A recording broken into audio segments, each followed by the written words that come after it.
le passage sur les Inuits, c'est celui dans lequel Greber, ce gars-là, explique cette expérience formidable d'un anthropologue qui visite donc les Esquimaux et qui part à la pêche avec eux et qui revient bredouille. Il n'a pas ramassé grand-chose.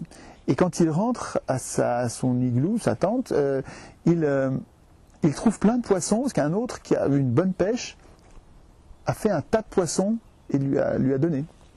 Alors il lui dit merci. Et l'autre s'indigne en disant « il ne faut pas dire merci ». L'Inuit lui répond « dans notre pays, nous sommes humains », dit le chasseur. « Et puisque nous sommes humains, nous nous entraidons. Nous n'aimons pas entendre quelqu'un dire merci pour ça. Ce que j'ai aujourd'hui, tu peux l'avoir demain. Ici, nous disons qu'avec les cadeaux, on fait des esclaves, et qu'avec les fouets, on fait des chiens. Il faut avoir l'explication. Avec l'explication, on comprend mieux la puissance. Et ça fait beaucoup de le relire 10 fois. C'est d'une puissance inouïe. C'est très fort, ce truc. La dernière phrase est un peu un énoncé classique de l'anthropologie. Et l'on trouvera de semblables rejets du calcul des crédits et des débits. Rejet du calcul des débits et des crédits dans toute la littérature anthropologique sur les sociétés égalitaires de chasseurs. Loin de se voir comme un humain parce qu'il peut faire des calculs économiques, le chasseur affirme qu'on est véritablement humain quand on refuse de faire ce genre de calcul.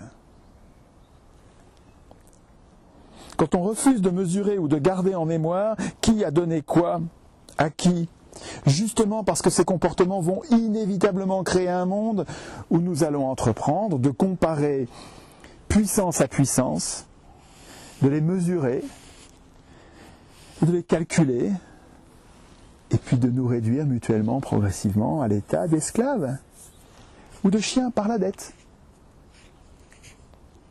Non que cet homme, comme d'innombrables esprits aussi égalitaires que lui au fil de l'histoire, non que cet homme ait ignoré que les humains ont une propension à calculer. S'il ne le savait pas, il n'aurait pas pu dire ce qu'il a dit. Bien sûr qu'on a une propension à calculer. Nous avons toutes sortes de penchants. Dans toute situation de la vie réelle, nous avons des inclinations qui nous poussent simultanément dans plusieurs directions différentes et contradictoires. Aucune n'est plus réelle que les autres. Laquelle choisissons-nous comme fondement de notre humanité et plaçons-nous à la base de notre civilisation? Telle est la vraie question. Et en ce moment, ça fait pas longtemps, ça fait 200 ans, 300 ans, c'est pas long. Mais depuis 300 ans, les marchands ont colonisé notre imaginaire. Nous comptons les débits, les crédits. Un marchand, quand il fait sa transaction, quand on paye, il n'y a plus de relation entre les gens. Il y a une relation pendant la transaction et le paiement éteint la relation. Et nous redevenons des étrangers.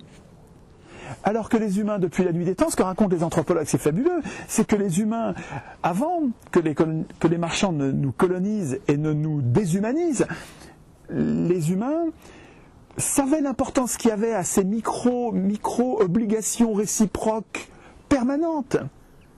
Et ce qui a précédé la monnaie, ça n'était pas le troc. Le troc n'a pas existé. Le troc existait entre étrangers. Mais une société qui comptait vivre ensemble et qui avait devant elle l'éternité ne troquait pas. On se prêtait les choses. Oui, tu as besoin de tel outil, je te le prête, évidemment, il n'y a pas de problème, je te le prête. Comme dit l'Inuit, tu en as besoin, c'est à toi, prends-le. Enfin, oui, je te le prête. Tu me le rendras, tu me rendras un peu plus ou tu me rendras un peu moins. Ils ne se rendent jamais exactement la même chose pour qu'il y ait toujours une petite obligation qui fait qu'on ne s'étripe